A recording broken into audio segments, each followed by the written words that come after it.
to start with. That's right. King of the Bros. This could end up being for LucifroN as he is sitting on match point. VortiX with a phenomenal turnaround to start chipping back at that lead LucifroN's built up.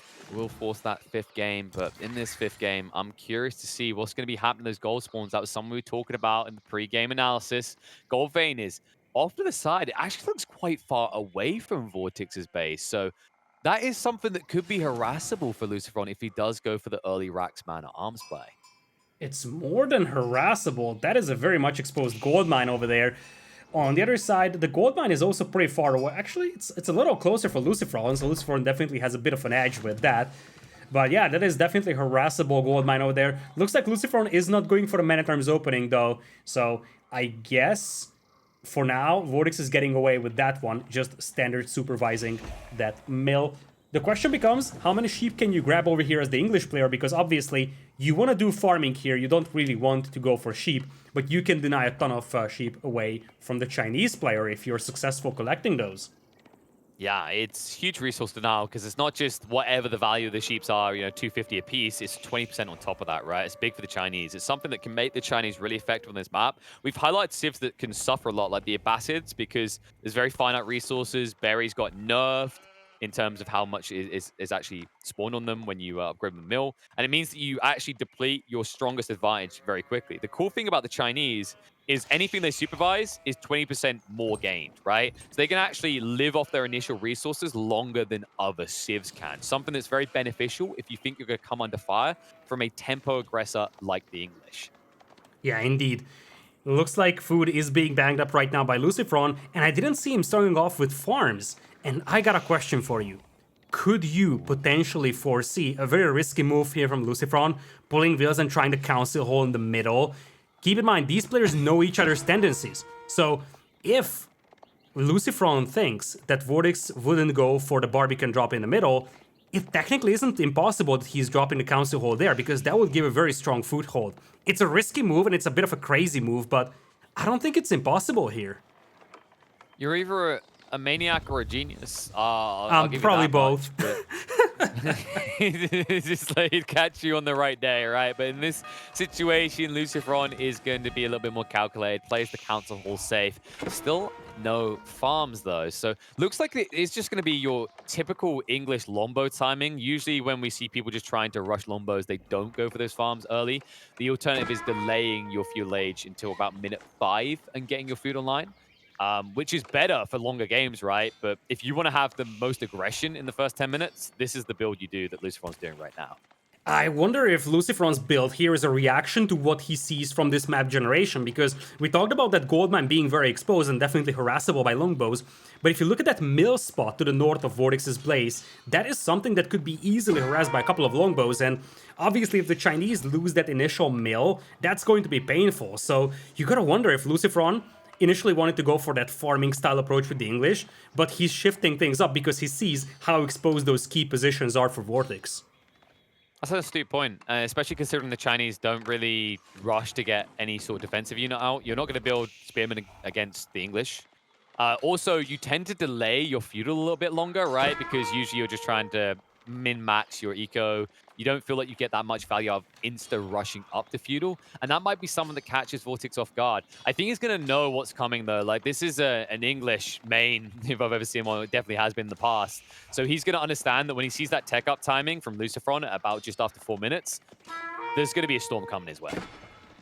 Yeah, indeed. And that obviously is going to deny the possibility of dropping the Barbican in the middle as well. So you do limit the options of the Chinese here quite a bit, actually. And you see, LucifroN is just going for that good old-fashioned longbow rush here. Not a single farm, not even wheelbarrow for him. Just go full feudal aggression. And VortiX yet to start building his landmark because his gold miners were harassed so much. Look at that. 600 food in the bank, but insufficient gold to grab feudal age. And this could be a disaster. Barbican coming in, 8 villagers moving out for that. Should be enough. That's a really good position as well. There's no way that LucifroN can now sneak in, and this is frustrating. Like, Longbows are incredibly slow. Also, VortiX now with a southern wall to ensure there's no wraparound. Your options are limited. And once you realize this, how do you pivot? Do you go to the north side? Is there enough value? And also, can you get there quick enough? Because if you look, you can see the ramp is on the northeast side of the hill. So you'd have to run all the way back where you came from.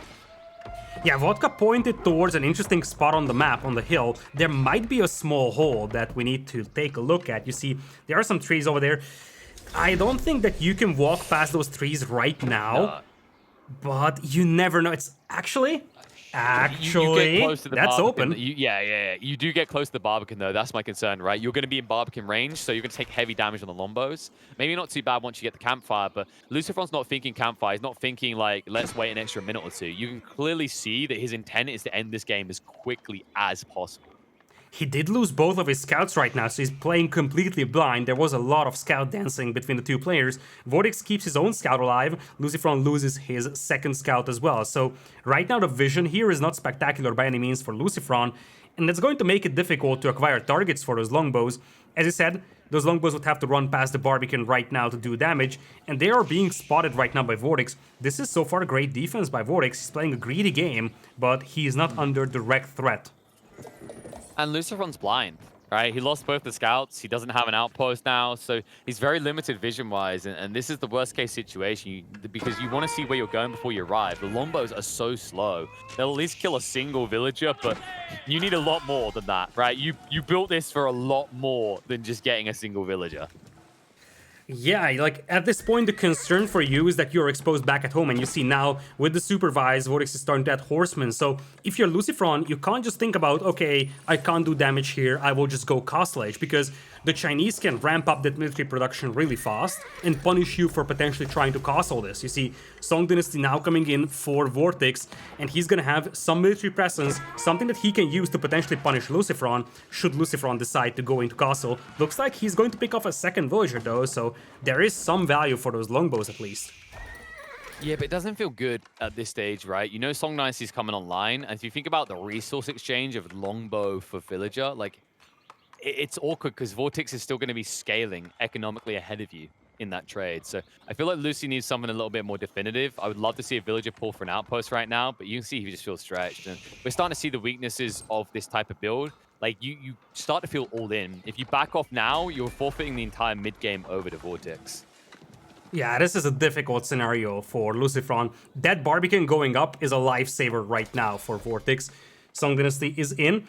Now LucifroN is keeping those walls open on the north, if I'm not mistaken, so there's a chance for him to loop around. Indeed, those walls are open, and for whatever reason, those palings did not disappear from that position. Once again, bit of a dance with the longbows every once in a while. Diving in to pick off a villager is a reasonable value, but the question is what exactly LucifroN is going to do in the next few minutes. Yeah, it's frustrating as well, because we already highlighted that if you want to go to the north side, you have to go all the way around. So you're not going to be on the high ground at all. You're going to be out of position. And also now we see the horsemen being pulled. So VortiX is fully comfortable with what's happened here. Like, he realizes that, you know, as long as you actually get a defense force out, you don't have to move out in the midfield. You're going to be stronger. LucifroN has essentially sacrificed a lot of his scalability with this build. And it means that if he can't get some serious damage done by about 15 minutes, this should just start to kind of snowball into a Chinese victory. And it looks like a tower is going to be dropped now, so LucifroN knows that he has to make something happen with this feudal age push, but you get the feel that the commitment towards army is a little lackluster, so to say. Not a single spearman on the battlefield. Now he's going to spot the horseman. He doesn't have the attack upgrade just yet, whereas VortiX does have the defense upgrade. That could be a great fight for VortiX. There's some drunken man palings right there. A little bit too late. We'll be able to snipe down one of the horsemen, but heavy losses in the Longbow line from the remaining horses. And I mean, this is worrying because each of these lost, it stings you so hard. Like, your eco isn't strong enough to instantly replace this. And when you look at the income numbers, you can see that reflected. A lot of wood being gathered by LucifroN, but everything else just being trounced in. And you see, it's a slow retreat by LucifroN over here. Of course, those longbows being a very slow unit on the battlefield, and those horsemen are just chasing them down. VortiX is more than happy to take this trade. Eventually, he lost most of the horsemen, but he has pushed back LucifroN quite a bit, and as you said, new horsemen are coming out already. And the most important thing is that VortiX is now safe back at home with Song Dynasty, ready to start building up an eco lead. Yeah, he just wants to make sure those outposts don't go down. Like, the only way Lucy can win this with this strategy is if he can get, like, 3 outposts down and then push forward from there.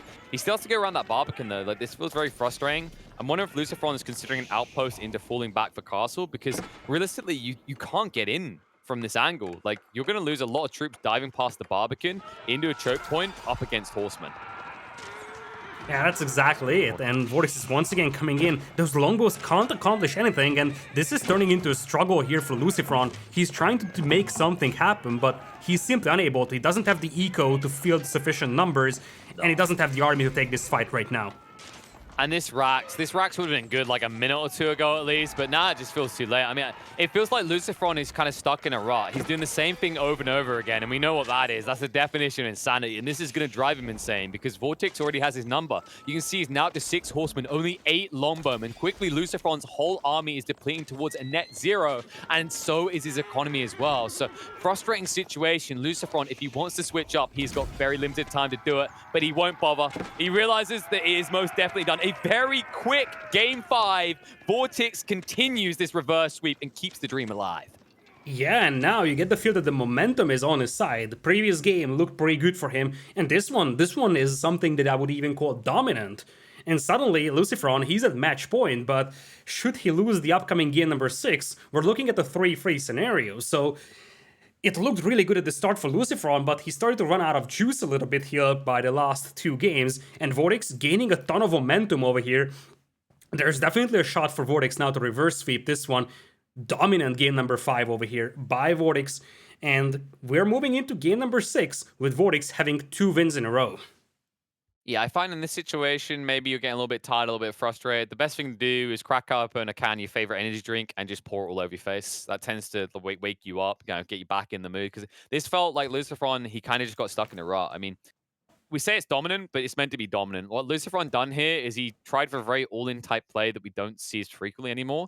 I think this was him somewhat gambling on just a quick finish, having such a big lead. That's not to take anything away from VortiX. It was phenomenal the way he quickly defended this Barbican. But it's to speak to the fact that LucifroN done something we don't see English players do anymore. Like he all in, he didn't establish his eco, he didn't give himself any scalability. This is very much a I will win or lose this game by 15 minutes max, and that's exactly how it plays out.